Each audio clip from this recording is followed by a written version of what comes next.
네, 계속해 보겠습니다.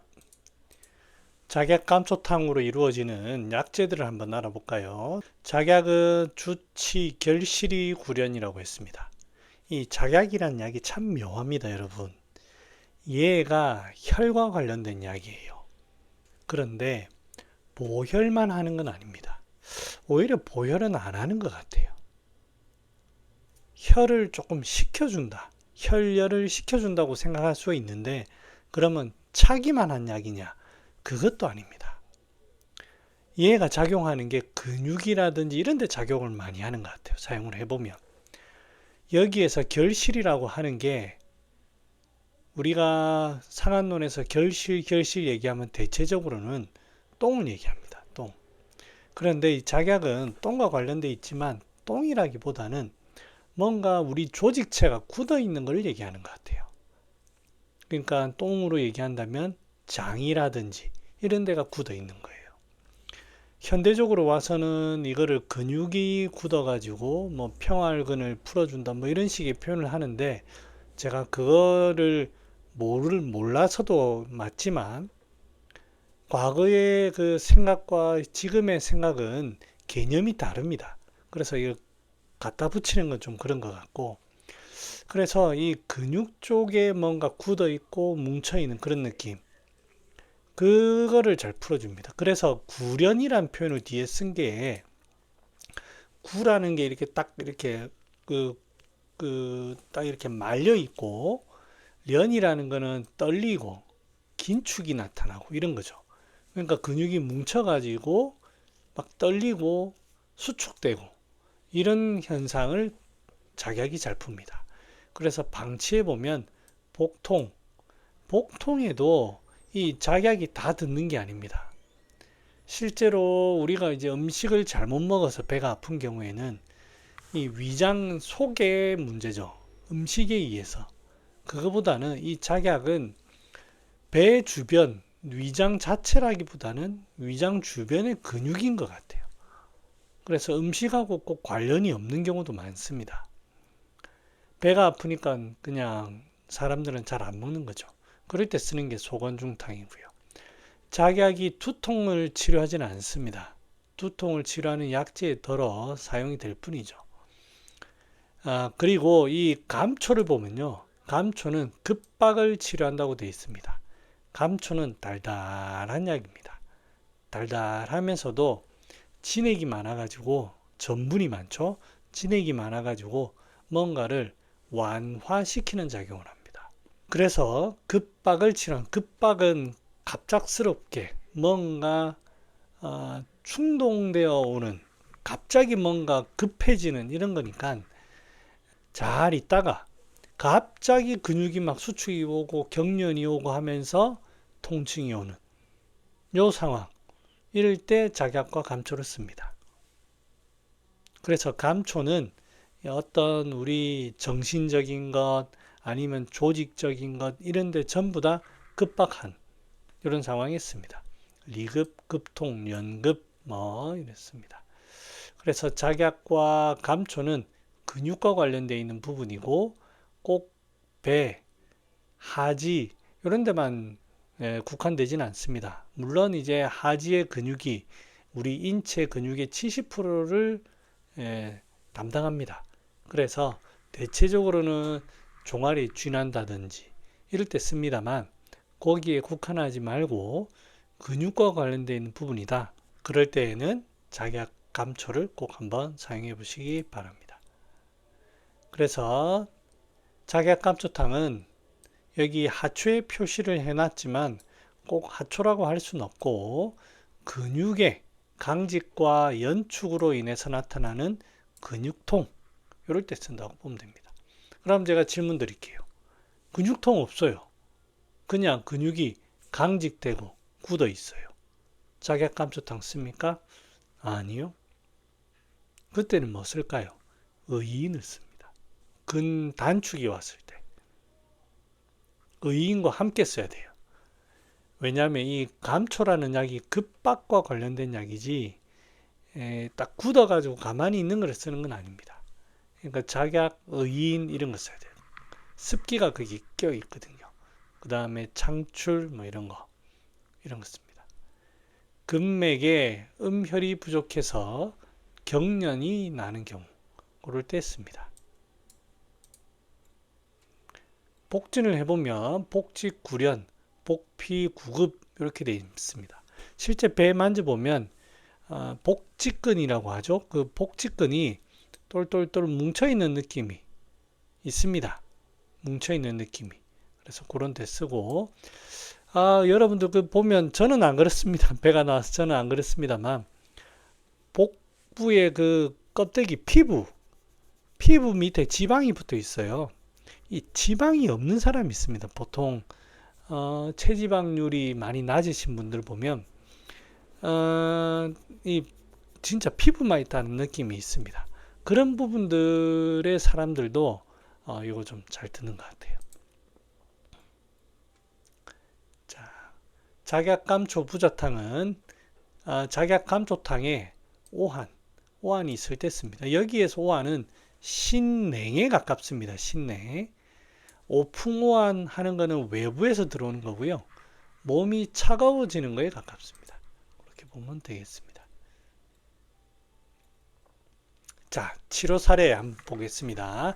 남자 39세 요추 디스크로 좌측 허벅지, 골반, 허리에 걸쳐 근육이 당기고 근육이 단단하게 뭉치면서 아파온다. 걸으면 더 당기고 뭉치고 아파서 다리와 허리에 힘을 주지 못한다. 좀 심한 허리 디스크 환자입니다. 더위를 많이 타고 땀이 많다. 물을 많이 마시고 찬물을 좋아한다. 상당히 열적인 그런 성향인 사람이고요. 식욕 좋고 소화 잘 된다. 대변 1일 1회 잔변감이 있다. 이런 거는 표시해둬야죠. 잔변감은 무조건 표시해둬야 됩니다. 소변은 정상이고 흉부 증상 없고 수면 정상이다.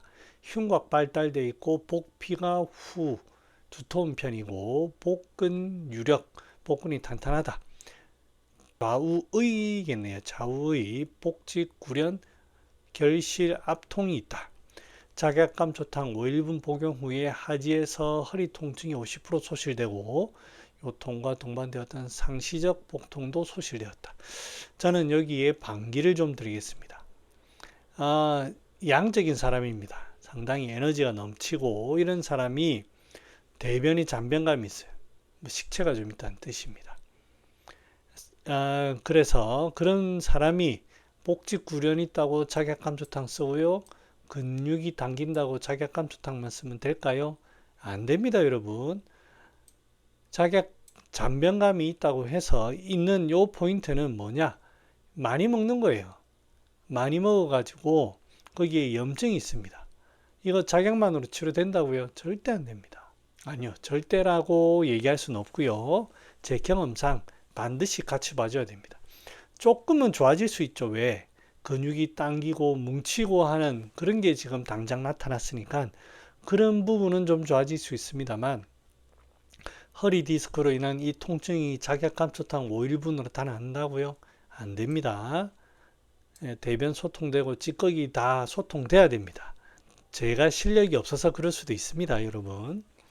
괴질 기방에는 허벅지에 종통이 있고 돌처럼 단단하며 발은 그런대로 괜찮은데 만약 그렇지 않으면 베는 듯한 통증이 있고 종이 점점 엉덩이까지 퍼지며 앉을 수 없게 된다. 생감초와 백작약 세냥을 물에 달여서 복용하면 즉시 효과가 있다고 하였다. 이상의 증상들은 좌골신경통, 요추, 추간판 탈출증과 많이 유사하다. 여기 보면 허벅지에 딱 뭐가 뭉치면서 아프고 단단해지고 그 다음에 그게 통증이 있고 이런 거 할 때 작약감초탕으로 효과가 있을 수는 있습니다. 그런데 좌골신경통, 요추간 탈출증 작약감초탕으로만 안 됩니다. 여러분, 안 됩니다. 어느 정도 급박한 그런 상황은 치료할 수 있어도 안 됩니다. 자, 37세 남자 거의 매일 수면 중에 일을 간다. 이갈이 자, 아침이면 이가 얼얼할 정도로 심하게 이를 갈고 잔 다음 날이면 편두통이 심하다. 여기 아마 근육이 이거는 이 갈면서 생기는 근육통 같다 그죠? 대변을 본 후에 항상 잔변감이 있어서 시원스럽지 못하다. 기체가 있는 겁니다, 여러분. 요거 명심하시고. 식욕은 좋다. 이갈이는 작약감초탕 2제 내로 치료된다고 이종대 선생님이 조언해 주셔서 쥐나는데도 쓸 수 있는 작약감초탕이 이갈이에도 쓸 수 있구나 하는 감탄을 하였다. 작약감초탕 10일치를 투여 복용 3일 만에 수면 중 이갈이 증상이 소실되었다. 거기에 배변 후 잔변감도 없어져 배변이 시원스러워 노폐물이 다 빠져나가는 것 같다고 한다. 자, 작약감초탕으로 해서 이갈이가 낫는 게 아닙니다. 이갈이가 작약감초탕으로 나으면 노벨의학상 받습니다. 지금 이 사람은 이갈이로 인해서 나타나는 다양한 근육통이라든지 주변 불편감이 있는 거예요. 그리고 지금 이 사람은 배변 후 잔변감이 있습니다. 장내의 문제도 있습니다. 물론 작약이 거기에 씁니다만 이런 것들도 같이 없어져야 됩니다. 작약감초탕만으로는 저는 부족하다고 생각합니다. 제 의견입니다.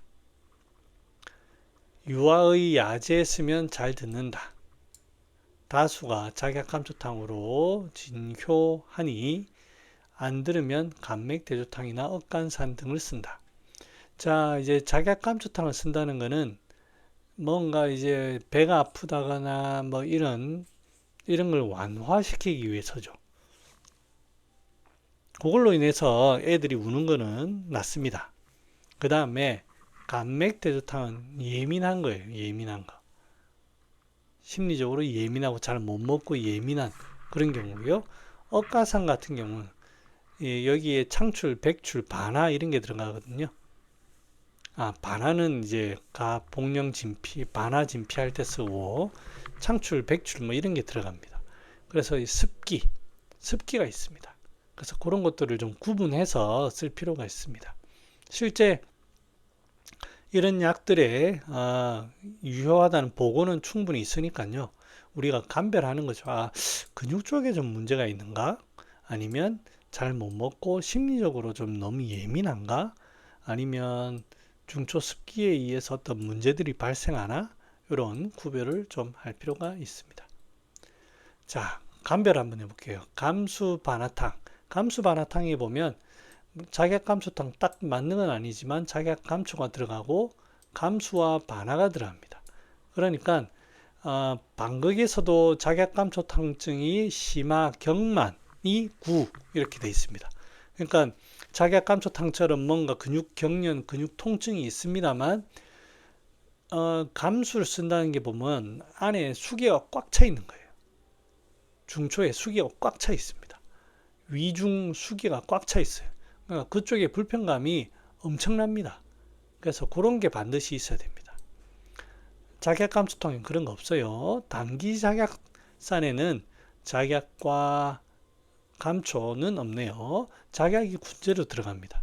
그 다음에 혈약과 함께 거습제, 이뇨 거습제가 들어갑니다. 그러니까 근육 쪽에 문제가 있지만 혈 문제, 그 다음에 수기의 문제가 반드시 있습니다. 그래서 어지럽다든지 혈이라든지 뭐 이런 여기 보면 빈혈, 면창백 이런 게 꼭 나타납니다.